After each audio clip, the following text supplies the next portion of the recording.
Halo, assalamualaikum rekan-rekan Galeri Saturasi. Yang sedang saya pegang ini adalah limbah paralon bekas proyek-proyek kerajinan yang telah lalu. Sengaja tidak saya buang karena saya pikir mungkin suatu saat akan berguna atau bermanfaat lagi. Dan sekarang saya akan coba mengambil beberapa, mungkin segini cukup ya.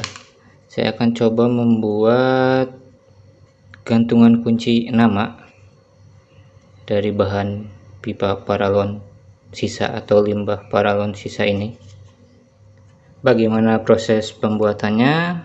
Simak terus videonya sampai selesai.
Baik rekan-rekan, karya kita sudah jadi. Terima kasih sudah menonton video ini sampai akhir.